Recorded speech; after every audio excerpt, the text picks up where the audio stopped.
Welcome to BNAP Today, Friday, October the 23rd, 2020. I'm Mike Ryan. Lately, when you hear these countries mentioned, Russia and Ukraine, you think of Joe Biden and Hunter Biden. Co-author of Fallout, Seamus Bruner, joins us shortly to discuss the book and the Biden family corruption. Also, Queensland is a week away before its state election. Pauline Hanson joins us with her take on this all-important election. And speaking of elections, Kirk Clyatt has his weekly roundup of the looming presidential elections. Seamus Bruner is the author of two best-selling books, Fallout, Nuclear Bribes, Russian Spies, and Washington Lies. That could be the new name for the next James Bond film. And Compromised, How Money and Politics Drive FBI Corruption. Seamus is Associate Director of Research at the Government Accountability Institute, known as GAI. He has worked with Peter Schweizer, New York Times bestselling author and president of GAI since 2011. Seamus has provided research and support for numerous New York Times bestsellers. Fallout, published earlier this year, exposes the Russia and the Ukraine scandals under the leadership of President Obama. It is a well-researched book that uncovers corruption, scandal, and the Washington lies that enriched the Clinton and Biden dynasties and the desperate bid to impeach Donald Trump. Seamus is well placed to provide commentary on the Hunter Biden emails that have been recently published. Seamus, welcome. Hi, Mike. It's great to be with you. Look, we spoke before. You must be getting some interesting email with all the work that you're doing at the moment. Yeah. It's been a whirlwind of a week and or month and or year. It's been pretty crazy, but we have been getting lots of emails. Mine are hate mail, but it's mostly actually people just coming out of the woodwork to tell their story, tell their experience of dealing with Joe Biden. And I must say, it's not good. There's people who he's stiffed on business deals, and there's people who they feel taken advantage of by his son Hunter. They feel thrown under the bus. So it seems every day there's another email saying Joe Biden is a crook. Yep, pretty scary stuff. He may even be the next president. But what is scarier, though, if they get into this sort of holding pattern that Pelosi steps in on January the 20th, that's even scarier. But that's another Stephen King novel. Look, you're the Associate Director of Research at the Government Accountability Institute, known as GAI. Tell us about the Institute and how you came to be involved. Yeah, so I'm in Tallahassee, Florida, in the States. I went to Florida State University. It's here in town. And I studied political science and international affairs. I thought I might want to move to D.C. I studied Mandarin. I thought I might want to move to China. But I found this institute. Well, no, actually, I found Peter Schweizer. It was before the institute was founded. It was 2011, and Peter had a book called Throw Them All Out. And so my dad knew him and said, son, this would be a really cool place for you to work. I think you'd love it. And so 2011, we're almost coming up on 10 years working with Schweizer, and he is really just an intrepid journalist, a brilliant guy, brilliant mentor. He went to Oxford and he was a Stanford Hoover Institute fellow. And so I've just learned so much, and we just keep breaking these big stories, and it's a rush. It gets bigger and bigger. What are some of the important findings of GAI investigation so far? So that first book I mentioned, Throw Them All Out, appropriately titled, it refers to members of Congress. We're a nonpartisan institute, so we do go after both sides, Republicans and Democrats, and anyone in between. And it's kind of like shooting fish in a barrel. You just pick the 5 to 10 worst offenders on both sides. So in Throw Them All Out, we exposed a practice that we called congressional insider trading. And many of your viewers may be familiar with the term insider trading. It would send you and I to prison if we engaged in insider trading. But what we found was really shocking. Congress members engaged in insider trading all the time. So they'd be sitting on the banking or the telecom committee. They'd be drafting legislation that would dramatically affect a publicly traded company. And they'd step out of the meeting and go call their stockbroker, say, buy or sell Verizon. And so it was a really shocking practice, and we had some great success. Congress actually, surprisingly, passed a law called the Stop Trading on Congressional Knowledge Act, the STOCK Act. And we consider we just got actually years later our first scalp, a congressman up in New York was convicted of insider trading under the Stock Act, trading on congressional knowledge. So that was the first big story I worked on with Schweizer. There was a 60 Minutes piece on it. Steve Croft from 60 Minutes did a full hour, I believe. The next book I worked on for Schweizer was called Extortion, also appropriately titled. You'll see that's a theme here. That this was where most people realize that politicians kind of solicit donations or soft money, and people know that businesses go to lobby and just flood Washington D.C. with cash. But we thought, what if the reverse is actually true? What if sometimes the government extorts businesses and says pay up, or else we're going to regulate you out of business? And we found all kinds of examples. I'm not sure if your viewers in Australia were familiar with SOPA and PIPA, but these were the precursors to what is now known as net neutrality. We called there's these bills that Schweizer called milker bills, where they're really not intended to pass. They're just intended to squeeze money out of people. And so that SOPA PIPA net neutrality really pitted two major industries, Hollywood versus Silicon Valley. Hollywood wanted the intellectual property protections. They wanted to stop the piracy. That was the Stop Online Piracy Act, is the SOPA part of it. And then Silicon Valley wants autonomy and freedom. You can't be looking into our customers' Google Drive account to see if they've got a pirated movie on there. So anyway, it raised unprecedented levels of cash. It never passed. And so we find examples like this all the time of bills that are just put into motion to get the industries to pay up.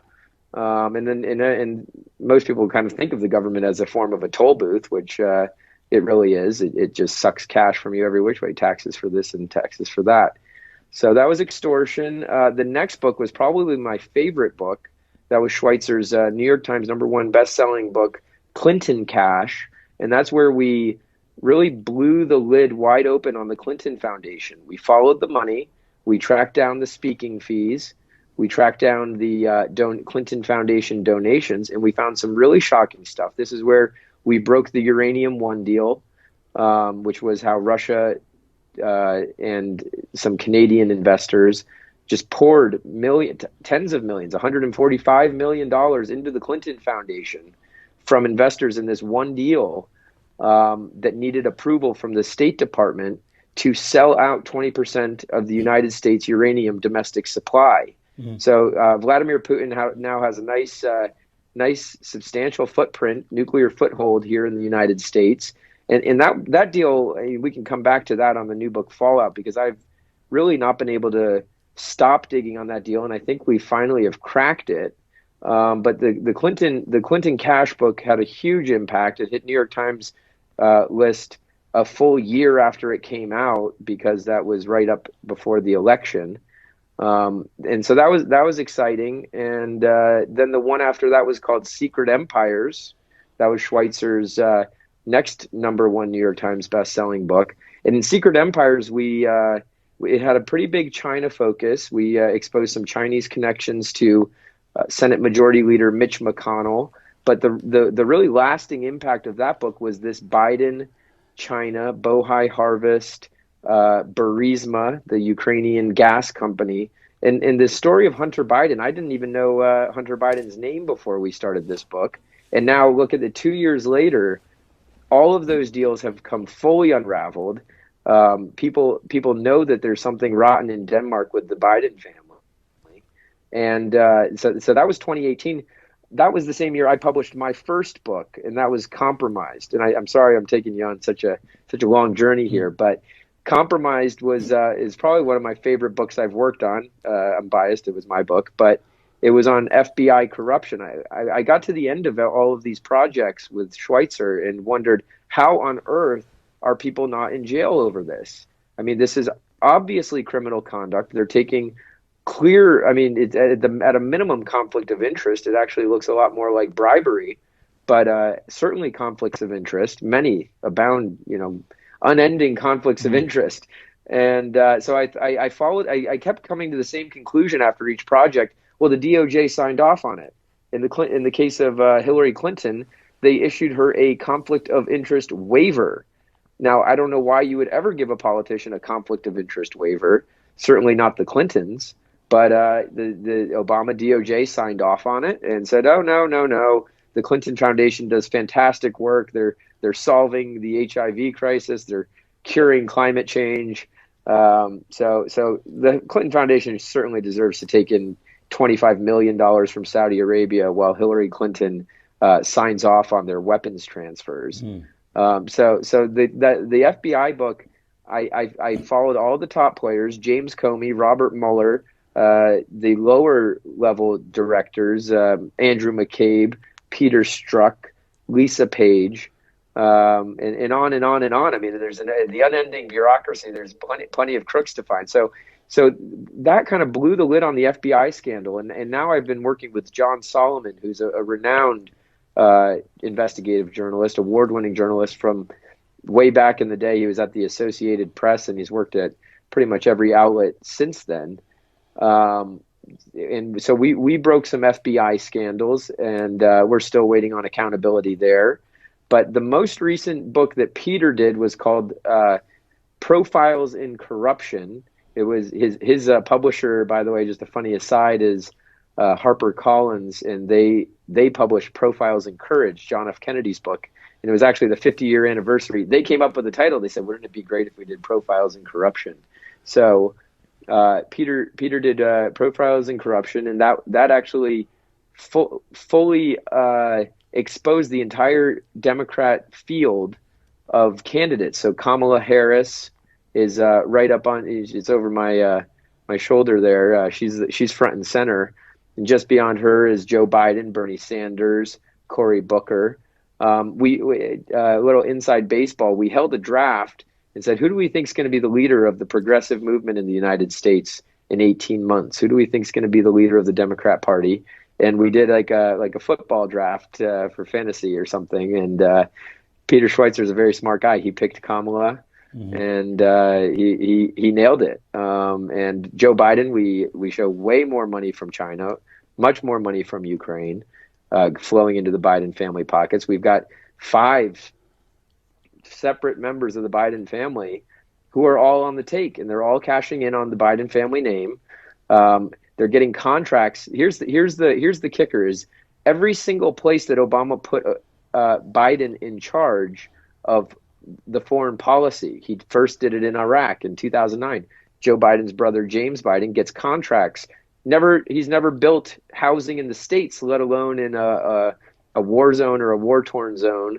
And he gets this, almost, I think it's $1 billion contract. This company that doesn't have any experience in building developments in countries across the world. So he gets $1 billion contract. Hunter Biden is famously cashing in Ukraine, as Joe Biden is the point man during the Ukraine crisis, the Maidan Revolution time period. And on and on and on. The daughter, the sister, the brothers, they're all cashing in, and it's millions of dollars. It really puts even the Clintons to shame in some of these deals. And then that brings me to the final book, Fallout. And that was co-authored by John Solomon, the award-winning journalist I mentioned. And we, in Fallout, and I'll finish here and let you get to your next question. But Fallout, we show the connection from the Clinton disastrous foreign policy and the State Department to the Kerry foreign policy, and really how Joe Biden sits in the middle of all of these disastrous U.S. foreign policy initiatives. What about the actual fallout now from the book? Yeah. I mean, obviously you're not going to be on anybody's Christmas card list this year. Thanksgiving, enjoy it at home by yourself. No, I've made a lot more friends like you, Mike, who are much better. I'd rather be friends with journalists who like to get to the bottom of things and expose the truth. It's an exciting book. The evidence before you. How did you get that? What sort of headaches did you walk into, or walls, not Donald Trump's big wall, but just walls from the other side did you walk into? Each project builds on itself, which is, I would say, one of our advantages is we've got so much institutional knowledge here and so many, I mean, it's a pretty small organization, only about 10 or so researchers here. But everybody becomes kind of an expert in something and they carry that on to the next project. And so the DOJ was one of the things that I carried on from the FBI book, and also the Clinton cash book. This Uranium One deal just didn't sit right with me, especially in light of the entire Russiagate scandal that was completely manufactured out of whole cloth, accusing Donald Trump of colluding with Russia. It just struck me as odd. I was like, wait a second. It was the Obama administration who had the Russia reset, where she pushed this cheap button, this red button in Switzerland with Foreign Minister Lavrov from Russia. You know, they had this cute little, it was a total gimmick. It flopped because she mistranslated the word, but they pushed the reset button. And from there, right at that moment, it was March 2009, it was one giveaway to Putin after another. We canceled missile defense. The United States, Obama, I don't want to say we because we didn't have anything to do with it. Obama canceled missile defense in Poland. We left the Poles in the Czech off. We hung them out to dry. They were looking forward to having this missile defense system to protect them against Iran, against Russia, China, North Korea. We were going to install these missile silos. Well, canceled, and that was the first thing Putin wanted them to do. Then we give these toothless New START treaties, which Putin violates with impunity. They have no real consequences if you violate the nuclear treaties with the United States. And it really puts the United States at a disadvantage because we abide by the treaty. So there were several treaties that basically they gutted some of the provisions that would have held Russia's feet to the fire. Let's see, the Uranium One deal, as I mentioned, I mean, that was just a massive giveaway. It was shocking. $100+ million going into the foundation of the Secretary of State. I mean, it's just an outright bribe. It looks like. And the speaking fees. Bill Clinton in Russia, in Moscow, taking $500,000 for 30 minutes of his time. It's an outrage. And so that all outraged me so much I couldn't believe it. And then when this Donald Trump Russia collusion story came out, I thought to myself, this seems like projection. It seems like a classic leftist move. You accuse the enemy of that which you are guilty. And so that's what Fallout really does, is it follows the story from the failed Obama-Russia policy, Obama-Biden, because Biden was the one who called it the reset first in February 2009. We got to have a reset with Russia. So we followed that, and then all the way to 2013. So by 2013, Putin has fully had his way with the United States, gotten all he wants, and then he is, kind of building up forces on the border. We go into, Ukraine and foment revolutions. We've got Victoria Nuland was at the State Department. She was on the ground in Kiev, helping these radical protesters oust the Yanukovych government and install a government much more friendly to the United States, Poroshenko. And that's exactly who Biden is making deals with. That's who he's saying, I'm going to withhold the $1 billion if you don't fire the prosecutor that's investigating my son, Hunter. Well, right along with Joe Biden going to Ukraine is Hunter. Doesn't speak Ukrainian, zero experience in oil and gas, and then ends up on the board of one of the largest oil and gas companies. They're a very green family, as you can tell. Oil and gas companies in Ukraine, a totally corrupt entity, according to multiple countries. The UK was looking into the CEO, Zlochevsky, the founder, for money laundering, among other things, for stealing state assets, kind of plundering the oil field. So I looked at it, I was like, this stinks to high heaven. And then so we tied it all in with the FBI's Spygate and how they were complicit in all of these schemes. I mean, Robert Mueller was, he transported highly enriched uranium to Russia after it was stolen from a lab in Russia and smuggled into Georgia. Why did we give that back? It was, easy to make not easy, but it could, once it's out of the lab and missing, it could become a dirty bomb. Why would you give it back if they can't even keep a hold on it? James Comey, he's right up in the thick of all of this. I mean, if you wonder how people get away with it, it's men like James Comey and Robert Mueller have been running the FBI for 30 years almost.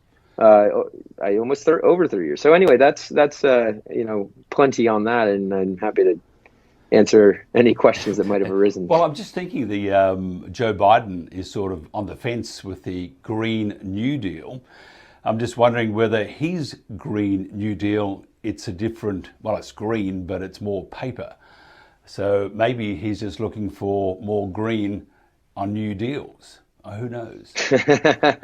That's funny. I hadn't even thought of it, but absolutely, it's a huge boondoggle. It's $4 trillion or $2 trillion. I mean, it's just trillion. When the numbers start getting up into the $2 and $4 trillions of dollars, just suffice it to say, it's a scam. There's no plan should be just aimed to cost $2 trillion. Nobody can fathom how much money that is. So it's what the United States spends on every single thing in the country in half of a year. And this is just towards the energy. I don't see a point to it. I think Joe Biden is pandering to the far left, the AOC crowd. He said he goes back and forth on whether he's going to allow fracking or not. He's just trying to speak out of both sides of his mouth. Ultimately, he is bought and paid for by Wall Street. You look at the donations to the candidates. Donald Trump's 1/5 of Joe Biden's donations from Wall Street. Wall Street, for whatever reason, loves Biden, and that's actually where Hunter Biden got his start. Was working for a big bank in Delaware. That was the first job that Joe hooked him up with. So I think the Green New Deal is just kind of a pie in the sky idea, and a way to funnel millions, billions, and I guess trillions into your donors' pockets. That's the green. The green. Your book covers Joe Biden's propensity and skills in deal making during his time as vice president under a pretty average president. Do any of his actions warrant investigation? And as a sidebar to that, looking at the FBI and the lack of confidence that there is at the moment within the FBI, would this investigation lead anywhere? So one, do we have an investigation? Does it warrant one? And two, will the result be fair and true? It's a really good question. I think it's a question everyone is wondering here in the States, or at least those who consider the behavior of previous administrations to be corrupt. And I do. And Peter Schweizer, in his books, he's done 2 books now on Joe Biden, and he has said, I have been looking into politicians for 30 years, following the money. Gone are the days where a politician, gets found with a freezer full of cash. That's not how it happens anymore. It's private equity deals, it's shell corporations, it's offshore accounts, and that is exactly what Hunter Biden is up to his eyeballs in. I have now been going through some of these non-public emails of one of his business partners. I can't keep track of the number of prospectuses and investor pitches for, effectively numbered account companies. It's a Hudson West number 4 and, venture number 3. And it's almost comical at this point. I've probably counted 50 different entities, and I'm trying to wrap my head around, what is this being used for? What is it producing? The answer is nothing. It's producing an avenue for oligarchs like Lena Baturina, the widow of the former mayor of Moscow, very close to Putin, a total scoundrel herself, stole billions, most of her money, in fact, from the people of Russia. This has been, she was under investigation numerous times. She always slipped through the fingers, and at a certain point she was trying to get that money out of Russia. Who does she go to? Hunter Biden. Now, why on earth would you choose Hunter Biden other than the fact that he's the son of the vice president? He's untouchable. Clearly he's untouchable because all of his business associates are in jail and he is not. Look, we had when Trump was running for his first term, I recall, and I think it was one of the great lines, and it will probably go down forever as one of those great lines, Crooked Hillary. Now he calls the Biden family a criminal organization. What do you think he may have been referring to? Well, I think he's been advised by Rudy Giuliani, Mayor Rudy, New York mayor, who Who, by the way, is could be a Russian spy. Now I mean, oh yeah. that's pretty wild to say the least. Everyone the Democrats don't like is a Russian spy. So just be careful. Mm. You might be a Russian spy before you know it. Vladimir is my middle name. So yeah, I think he's working with Rudy. Rudy is famous for busting up the five crime families of New York. Hmm. He really revolutionized the use of the prosecutorial tool known as RICO, Racketeer Influenced Corrupt Organizations. It's when there's just constant crime being used to run a criminal enterprise. And so I think that's what Trump is kind of alluding to, is the Biden family is run like a criminal organization. They don't produce anything. They produce Joe Biden's power. Joe Biden's power produces cash for his brother, his sister, his son, and his daughter. Everyone around Joe Biden. I mean, his daughter's going to the White House and getting her new company, launched. Doesn't make anything as far, you and I mean, if you started a company tomorrow and you went to the White House and you got kind of like a PR event at the White House, I mean, you could be a giant company overnight with such publicity. So it's these favors from Joe Biden that really bring in the cash to the family members. And many people have called him the most corrupt vice president, and he would surely be the most corrupt president, at least since Obama. Do you have a view on the FBI's position on its receipt of the Hunter Biden laptop? Now, this sort of makes the news globally right now. What's coming out next, especially if you watch Fox, if you watch NBC, CBS, blah, blah, blah, you may not see much of it, but the timing of the receipt and if any of the material could have shed light on the impeachment bid. Yeah, well, to the first part of your question, I think it's a very simple answer. I don't know. I wasn't, I don't know the provenance of it. It is kind of a peculiar story. I mean, I guess Hunter Biden could be just silly enough to leave his laptop at the Yes. repair shop. I guess Yes. I've forgotten things before. But it's actually a much simpler question: is why haven't the Bidens denied it? And now That's they've it. had a week. They've had at least a solid week. And if it weren't Hunter Biden's laptop, then they would have denied it. And in fact, there's more evidence proving that it is Hunter Biden's laptop than there is that it isn't. Mm. Another piece of evidence that it is Hunter Biden's laptop. Someone from the Biden campaign asked for it back. So if it's not his laptop, why would they ask for it back? Mm. It makes no sense. So it appears that it is Hunter Biden's laptop. That's how many are treating it. I have no reason. In fact, I have reason to believe it is at least authentic. The files are authentic because we've been granted access to the Gmail account. We were given. Now, this is not a hard drive. This is not a hack. This is not a leak. We were given the username and password by one of Hunter Biden's business partners who's currently incarcerated in a scheme that Hunter Biden was allegedly involved in. And he feels like he was thrown under the bus. And while Hunter Biden and Devin Archer, the other business partner, got off scot-free. Mm. So he gives us his credentials.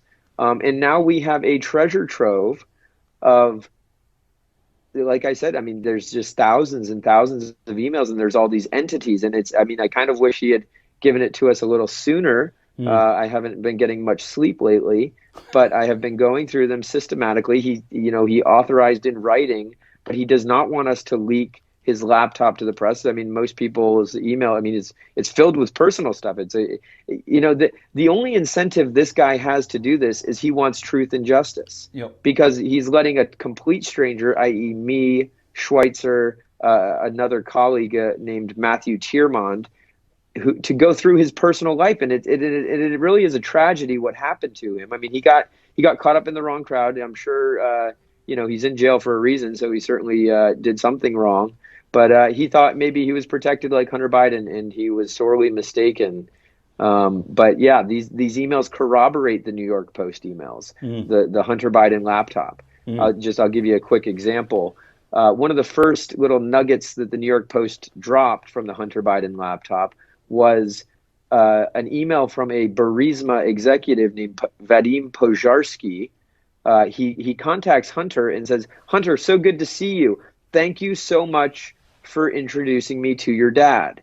Now, that completely contradicts what Joe Biden has been saying. He's been saying he never talked about his business with his son. He didn't even know his son was doing business. Like, he just is completely oblivious, I guess, to his own child's life. I don't know how he figures that his son ends up in a $2.5 million mansion in LA, Los Angeles. But that just completely debunks it. So what do our emails do? Our emails show that Vadim Pojarsky certainly does email Hunter Biden and Hunter Biden's associates frequently, giving them instructions on what to do about the Burisma deals. And he mentions Mykola Zlochevsky, who is the major sticking point. I mean, the reason that Hunter Biden was hired ostensibly was to bring some form of credibility to this otherwise seemingly very corrupt company. And Zlochevsky is the oligarch at the center of it. He was under investigation in numerous countries. His assets were frozen by the UK. His assets in the UK were frozen. And so what do? They hire Hunter Biden. Hunter Biden joins the board, no experience again in oil and gas, no Ukrainian language. So he's got to travel with a translator. It's like, what are you doing, Hunter? Well, the answer becomes clear. And who reveals it? Joe Biden himself. He says, I'm not going to give you the $1 billion unless you fire this prosecutor. It's an extremely odd move. Whether or not the prosecutor deserved to be fired, why on earth is that? I mean, have you ever seen? I have never seen the vice president of the United States going into a relatively small country like Ukraine and demanding they fire their prosecutor. I mean, it's not a low-level position, but it's certainly not, the Secretary of State or the Foreign Minister or what have you. So it's a really bizarre activity, and it just goes to the heart of, like, what were these people paying Hunter Biden for? Joe Biden. This isn't a Hunter Biden scandal. None of this is a Hunter Biden scandal. This is a Joe Biden scandal. Look, I've got to say, as I put my glasses on, so this is the first time, the Epoch Times, Joe Biden says there's no basis for allegations that his son Hunter Biden profited from arranging access to his father while he served as vice president. And then he says the vast majority of the intelligence people have come out and said there's no basis at all. And is this a resurgence of Clapper and Brennan? Because the director of national intelligence, John Ratcliffe, told Fox on October 19, there's no evidence tying the case of the Hunter Biden laptop to Russian disinformation.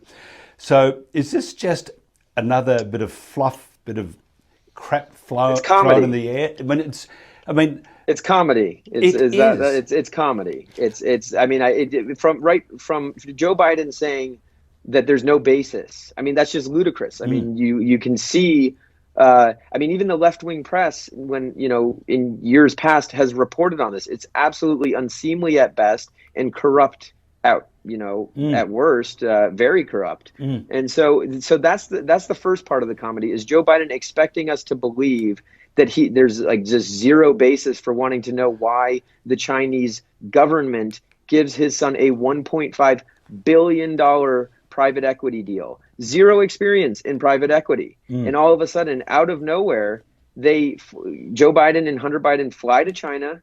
10 days later, and Hunter comes with the vice president on Air Force Two. That's unusual. The vice president is usually not in the habit of just having tag-alongs, whether it's your son or not. Certainly not if your son is tragically, I don't want to disparage Hunter for his addiction, but I mean, it's a risk. It's a national security risk to bring him into a place where he could be compromised. He could be brought into a brothel, which he apparently was, according to the Senate report by Senator Ron Johnson. He was spending all kinds of money on prostitutes and on drugs. So it's not so much about the lifestyle problem, and our heart goes out to anybody suffering with such things, but it's more about the national security side of it and how the Biden family could be compromised through the son.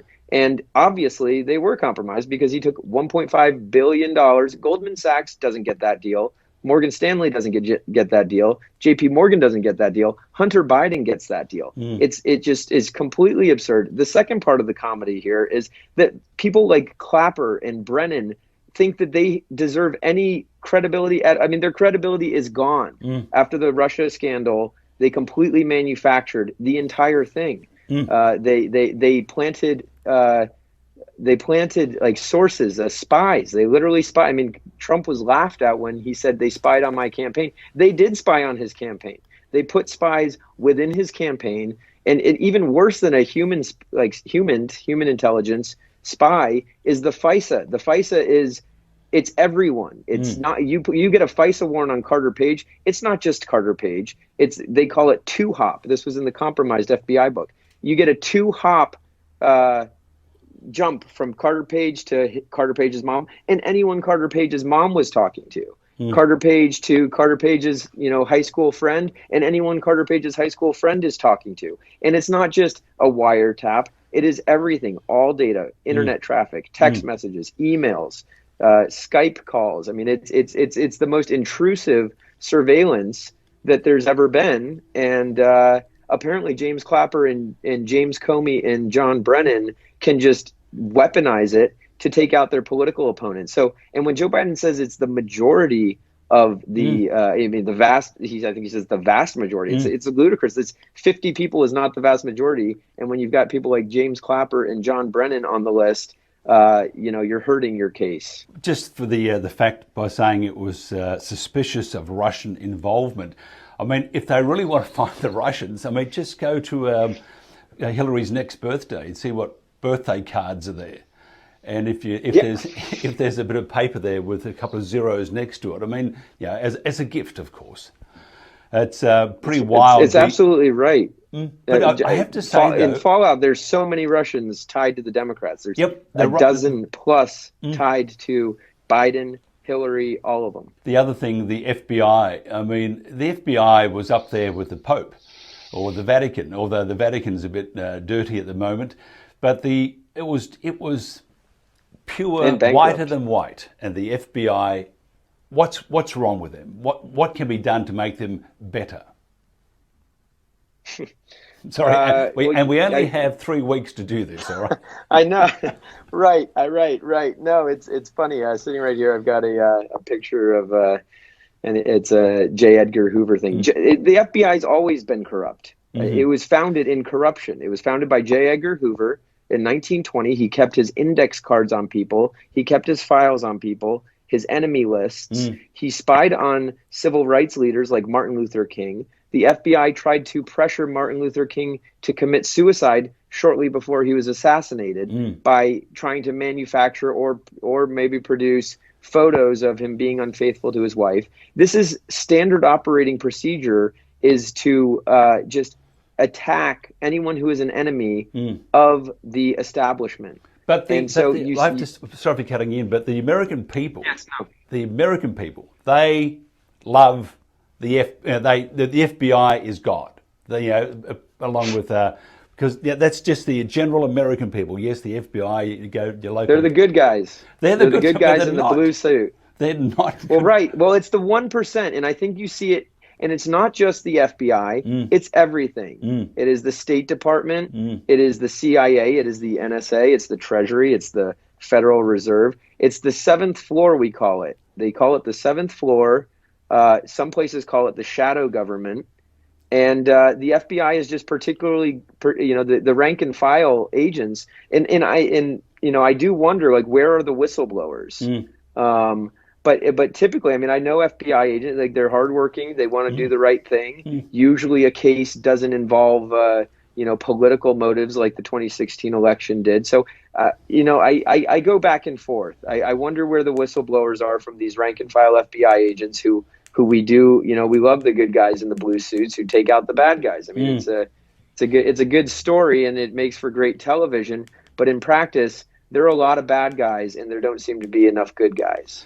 The Donald, I mean, it sends out a lot of tweets. Maybe he could send out a tweet to a plumber because the drain seems to be blocked. He hasn't yet drained the swamp. Well, the swamp is very deep and very wide, and I think it's much deeper and much wider than Donald Trump imagined. But I will say he is draining the swamp every day. A new person is in the media, by the way, is a huge part of that swamp. And I would say that one of the greatest things Donald Trump has done is he has exposed the media for the total frauds that they are. They like to hold themselves up like they are just, above reproach, and, oh, we are journalists. No, you're not journalists. You are activists. And Donald Trump has exposed that. So they're part of the swamp. But I wrote an article after my FBI compromise book of 25 members of the FBI and DOJ who have either been fired or resigned in disgrace. And I mean, at the top of the list, you've got James Comey, Andrew McCabe, Peter Strzok. These are career FBI operatives. Lisa Page, Bruce Orr. He was the guy who was his wife Nellie Orr was working for Fusion GPS, providing the fake intel reports on people like Carter Page. Nellie Orr was on the payroll of effectively the Clinton campaign, and then she was bringing her reports home and giving them to her husband, who would walk him in the back door into the DOJ. It was an outrage how long Bruce Orr remained at the Department of Justice. He just last week was fired. So you see these career operatives, they don't have a job, and their credibility is done. I would love to see James Comey, perp walked, and Andrew McCabe. I mean, there's been criminal referrals, lying, leaking, distributing classified information to your buddies in the media. Those are all crimes. They would send me to jail if I did something like that. So the criminal referrals are there.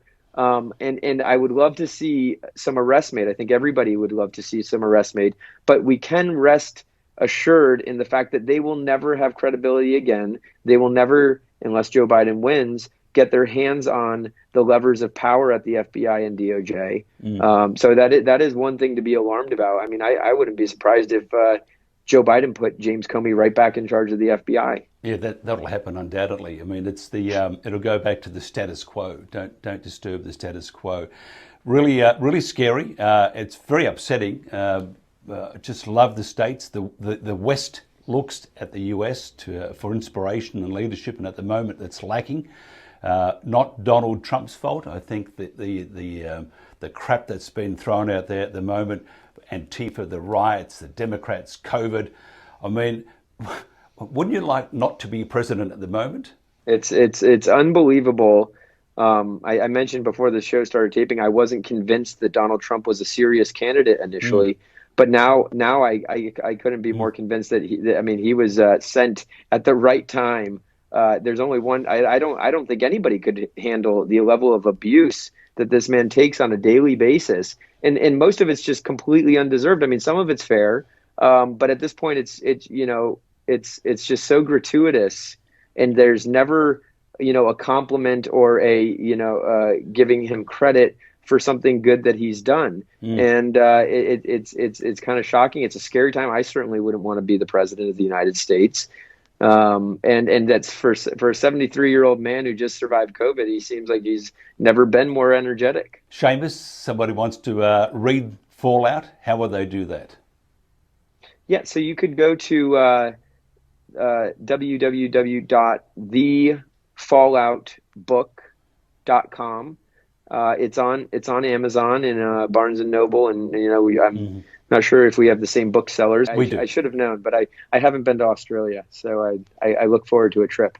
Well, if Biden gets in, we are accepting political refugees. I might take you up on that. Well, I've told some friends we have this really big front lawn and back lawn, plenty of tents. We have a barbecue each night, a few whiskeys. What more do you want? Oh, it sounds like heaven. I'd love to. I do have plan on taking a trip there soon, so I'll have to look you up. Yeah, just don't drink for about 3 weeks beforehand, because that liver will be given a really good going over. Seamus, thank you very much. Thank you very much. Thank you, Mike. It was a pleasure. Thank you. It's a little bit like the Leyland brothers on steroids. Pauline Hanson is zipping across Queensland. Pauline Hanson from Pauline Hanson's One Nation. This is a truly unique experience. Thanks for joining us. Well, we're on the road. It's coming down to the wire, so every minute counts. And another big trip that we're doing on the road, Mike, so it's going really well. Very important to me. It's a beautiful place, Queensland, too. I just never ceases to amaze me how, from the inland to the coastal areas, it's just has got so much potential. But it's a pity, though, that this potential is not being realised by the the Palaszczuk government, or even at times the LNP, look, that just can't see the big picture, can they? You know, Mike, what I feel is lacking with politicians is no vision for the future. You know, when Joe Peterson was in, he had vision for the state. He got it going. He got investment. He really got the state movement. Buildings were going up, productivity. But at the moment, it's just like we're band-aiding everything. And I've travelled the country quite extensively. Last weekend, I was up at the Torres Straits, Thursday Islands, and now we're outside of Maryborough. A lot of the state that I travel and go to, it looks tired. It's worn out. You know, the money has been put into it. We've got the farming sector that's failing. We don't have water security.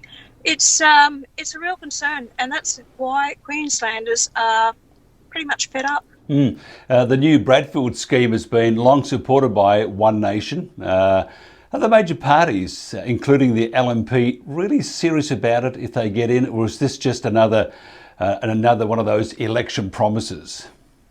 It is the same old rhetoric, and actually it's trying to counteract One Nation. We've come out and said it, so anyway, they must jump on board because of the support that we are receiving with it. Do they have the will to do it? No, they don't.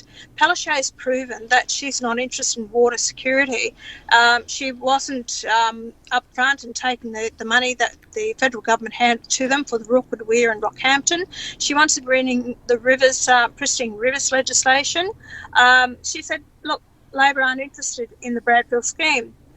Look, it's a big project. It will devote the waters from North Queensland through Central Queensland. Instead of running the original plan into Lake Eyre, I believe it should be run down into the Murray-Darling and water southern parts of Australia as well. The LNP, they're saying they'll do a feasibility study. Feasibility study was done into it in 2018. So there's no need for feasibility studies. And actually, I've heard from some of the members, they're not interested in doing it. They're not interested in the Bradfield scheme. So if we want productivity in the state, we want farming to continue, we want to look after rural and regional areas, we have to have water. In your view, what are the most important elements of the scheme? Well, it's giving that water security. See, in Queensland, 20% of our water is foreign owned. So what the governments have done, federal and state, if you go back to Howard separated water from land in 2004. So if you bought up land, you owned the water. He separated that.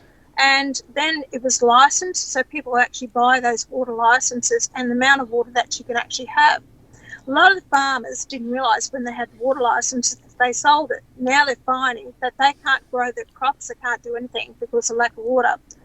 Because we're a dry nation, it is imperative that we have that water. With increased population over the period of time, no government has really put in the infrastructure to allow for the increased population and what we need for farming. Do we need more support from the feds to get this project moving faster? I mean, to say moving faster, it hasn't moved, so that's sort of a contradiction in itself. Feds are reluctant to do it. I was hoping they would have something in the budget. They haven't. They've put in for some dams, and the biggest dam they're going to put in is outside Stanthorpe, and that's about 12 gigalitres. So that's only 12,000 billion litres, which is next to nothing. And they're not interested in doing it. Like I said, by water, and I believe that they're looking at privatisation of water. And I'm totally opposed to that. Water should be a commodity accessible by all Australians to utilise. And it shouldn't be open to foreign ownership. And there should be a national register, but the federal government are reluctant to put up a national register who actually owns water.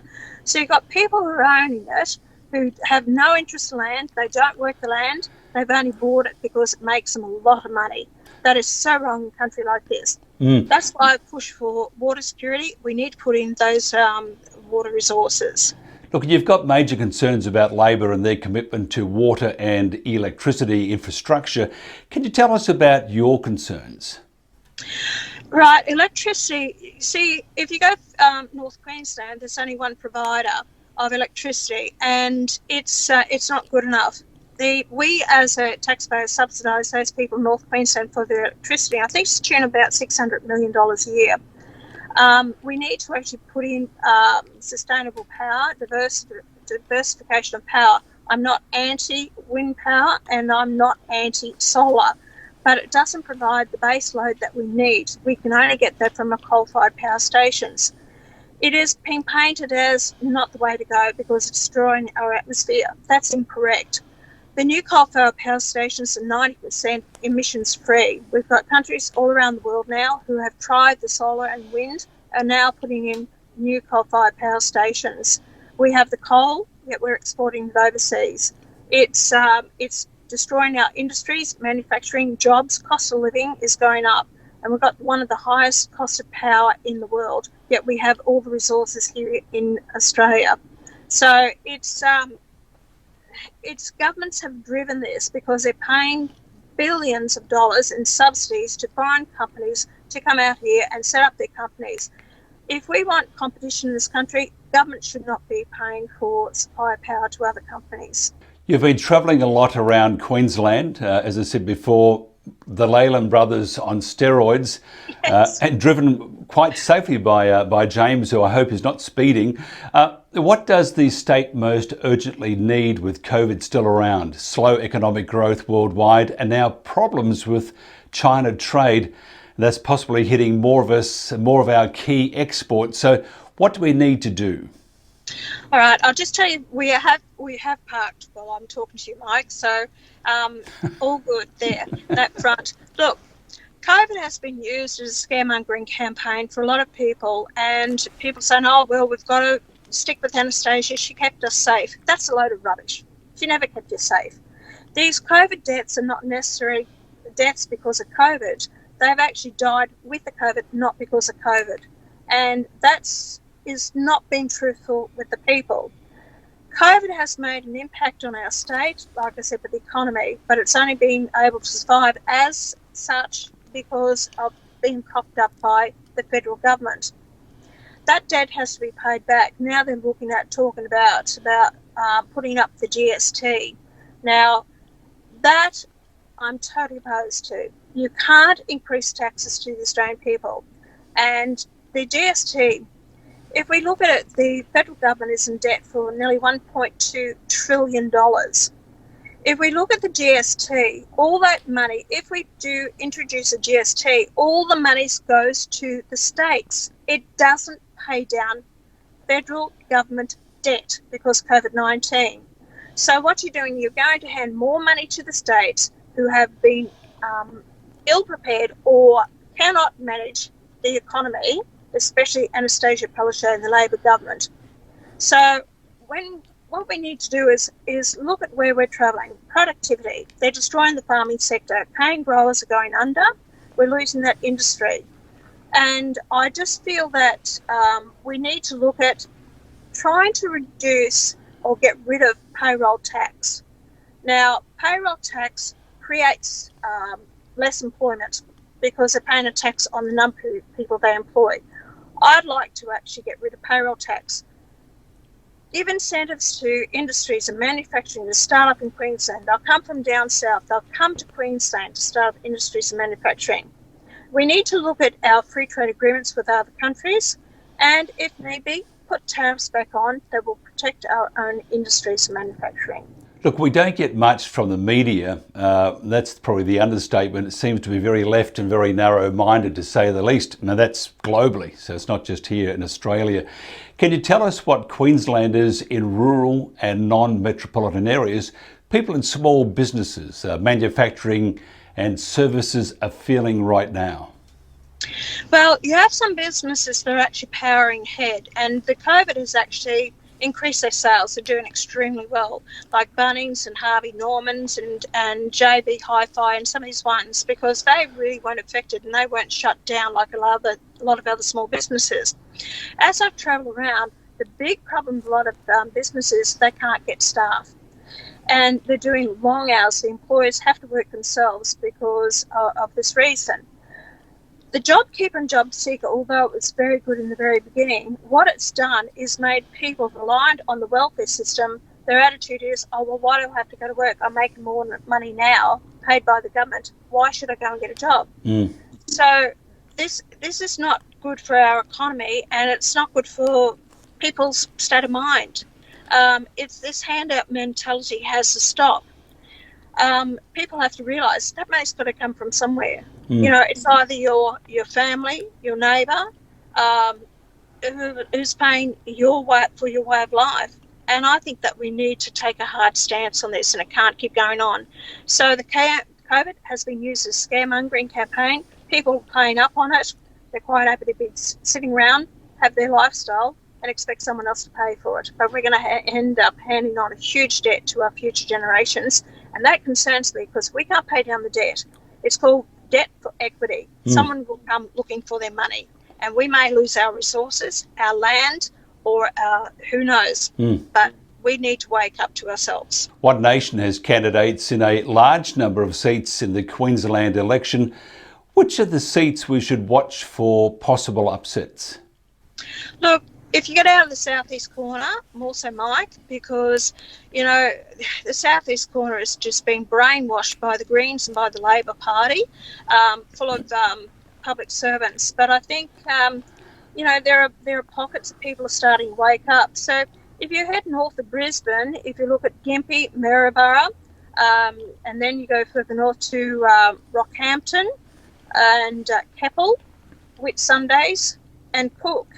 And even Thuringowa in Townsville. So there are some very strong parts of Queensland that One Nation is polling well.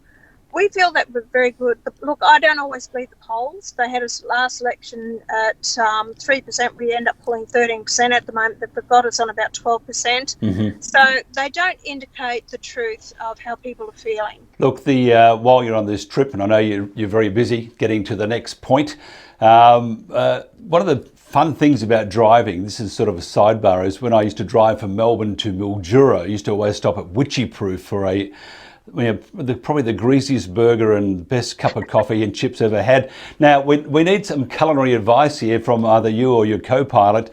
And actually, you're the co-pilot. He's the pilot. James is the pilot. Have you found any great places for a burger that's to die for, and the best coffee on your trips around Queensland? I hate to disappoint people, but I'm not a real big coffee drinker. I enjoy my instant. You might be shocked by that. Same here. I'm going to be upfront.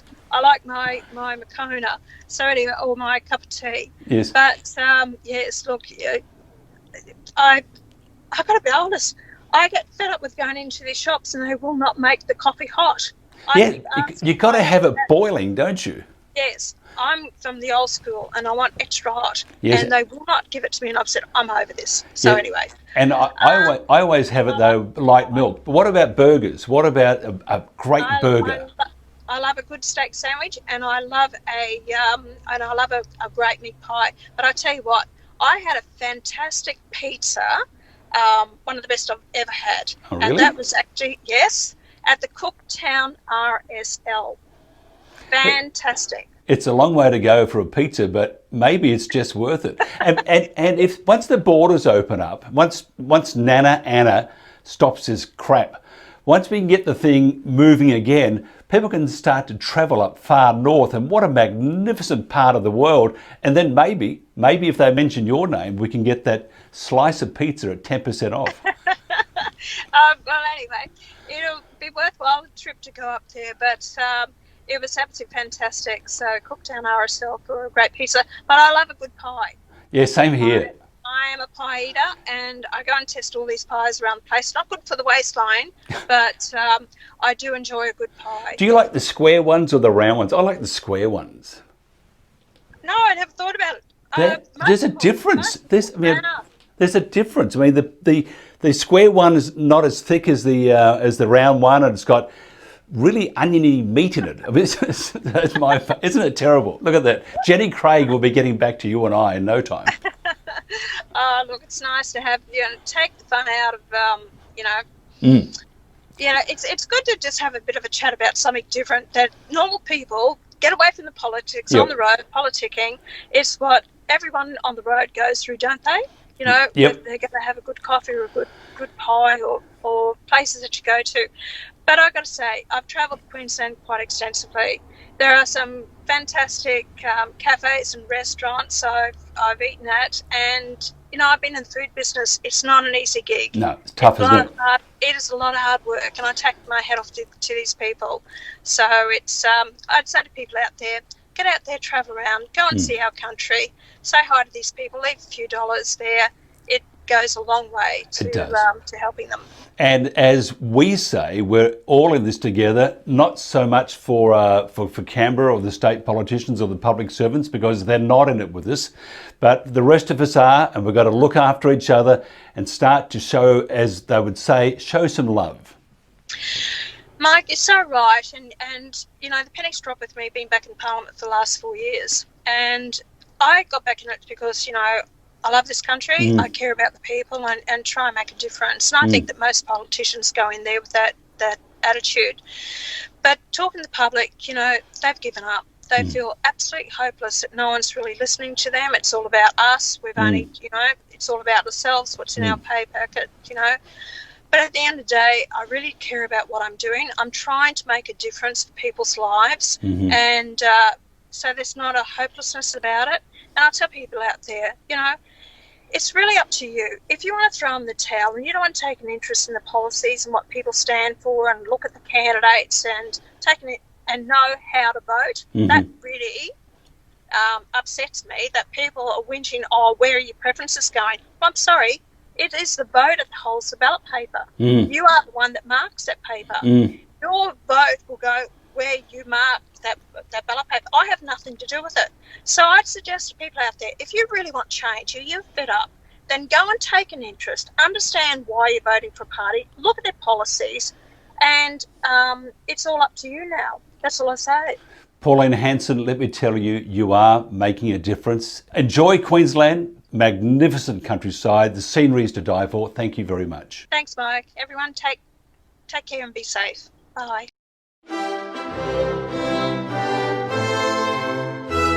That sound you hear is not clapping, it's not thunder, it's my knees knocking, because it's that time of the week, once again, where we throw all semblance of normality out, and we have from Las Vegas, the once gambling capital of the world, the universe, and further from that, but no more. But Kirk Clyatt is still there, soldiering on. Kirk, welcome.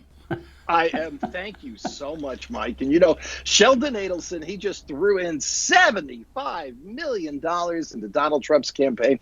But you know what? That big tax cut from a few years ago, he netted about $300 million in tax savings.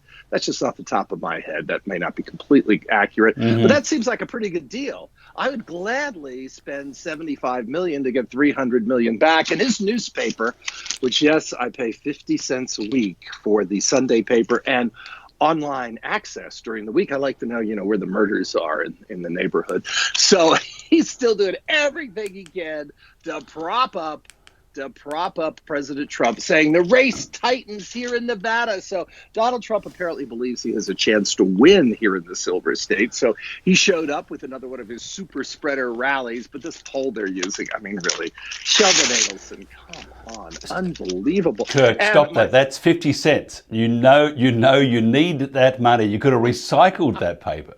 I can still recycle it.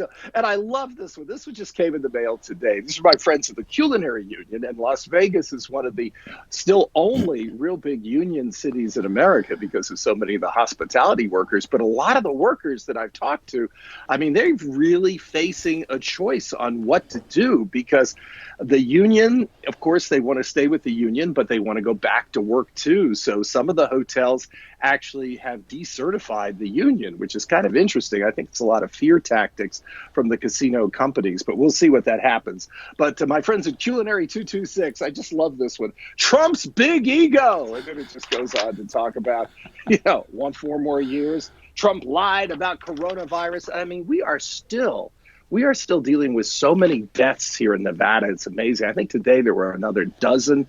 We're running about 600 to 700 cases a day, as most states are seeing their cases escalate. But at the same time, things are opening up. Even in Maryland, for instance, we here in Nevada don't have fans yet at the, for instance, the Raiders games at their brand new stadium. Beautiful new stadium, tax dollars paid a lot for it. The hotel room tax, and of course, you know what's happened to that money. It's just slid right downhill.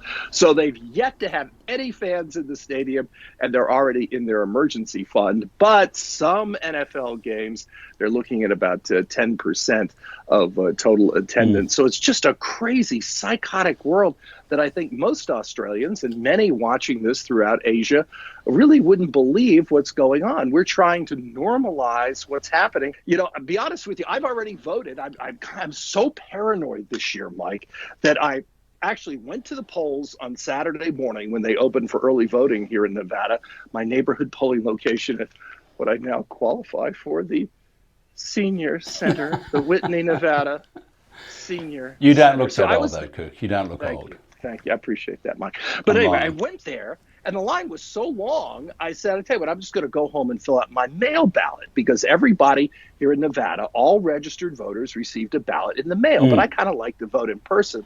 But let me just show you. This is the sample ballot that we've got going on here. It's this page. It's this page. It's this page, including the general election ballot questions. And one of them, very interesting, question 2. A lot of them deal with local state minutia that's kind of hard to go into. But ballot question 2 was fascinating because it would actually take the prohibitions of same-sex marriage out of the state constitution, because this is one of those instances where federal law trumps state law. So federal law, with the Obergefell ruling, of course, said that LGBT couples can get married, but the state constitution says no way. So this will change that. It looks like it's got a good chance of passage here in Nevada. But then, of course, you have the new Supreme Court justice that's coming on. And fascinating, you know, the Republicans say it's all about court packing. But what have the Republicans done the last 5 years or so? Interesting, too, of the 198 federal judges, which has been a remarkable achievement for the Trump administration to get on the federal bench with lifetime appointments, of those 198, how many were black, were African Americans? Mike, just go ahead and take a guess. Of those 198, how many? 1, 2, hang on, 3, 4. You're going the wrong way. What about 1, 2? I pick 30. 0. Wow. Zero is the number there for you, Mike. So that's pretty remarkable. Can I try that again? Can I? Oh, it might be a prize. And let me think. 0. What about 0? 0. That is correct. So it's really remarkable. And speaking of judges, that's one of the reasons I didn't mind filling out my ballot at home, because a lot of them are non-contested races, but every judge in Nevada is elected, which I think is a little crazy. There were 64 judicial positions to vote for on the ballot. So if somebody's getting there and hasn't done their research, hasn't gone through their fabulous Clark County, Nevada sample ballot, they're in trouble, because there are a lot of things to vote for. But now there's supposed to be an online ballot tracking service, and I haven't seen mine show up or my partner Mark's show up, because he voted a couple of hours the same way I did a couple of hours later. So now I'm semi-paranoid about that. So I'll be calling tomorrow. But it does seem like a very impressive turnout, not just here, but really all over the country. And that is, as much as the Republicans want to diminish turnout, I think the enthusiasm, and especially a lot of the enthusiasm by the young people, is pretty impressive. I'm impressed also that, is that Nancy in the background I hear? I hear Nancy Pelosi. No, is that Nancy? No, it's not Nancy. Come here. There we are. Look at this. This is great. This is great. This is an amazing little dog, I will say. Personality plus. Would not have been my first choice. It's actually my partner Mark's dog. But she is very smart. I will give her very smart. And at the dog park, she is the star. But, she likes those big boys. Now, Nevada and California, Evil and Kirk, are sending ballots to all voters for the first time. That's right. With a very short period of preparation. How do you think these states will cope with the deluge or avalanche of mail-in ballots without even considering possibilities for fraud or just basic stuff-ups due to, say, poor online security, or the bad state of some electoral rolls? Do you think maybe this could be a complete and utter stuff-up? Well, I'm waiting to see. Like I mentioned, I want to see that my ballot has been received. I put it in a big yellow box in the polling area. But they have a lot of ballot security, because what they do is they have ways to correct ballots if there's a problem. For instance, what you do is you fill out your ballot, which, has all those things I showed you on the sample ballot, and then you put it in a secrecy shield, which is kind of like a wrap around that ballot. Then you put it in an envelope, which has your name printed on it with a barcode. And then you have to print your name, and you have to fill in a certification that that's you. And what they do is they do a signature match. And if your signature doesn't match, then they would call you to try to rectify that, to see what the issue is. And, I think that's pretty good. You look at the details of voter fraud across the country, it's minuscule. Can't wait for next week, because it's the last one before D-Day. I hope I find my ballot. Make sure you ask that question. Make sure that it's been counted. So it is very, very exciting here in the U.S., and we're all just holding on and hoping for the best. We'll talk to you next week. What a show. And that's it for BNAP Today, Friday, October the 23rd, 2020. Have a great weekend. I'm Mike Ryan.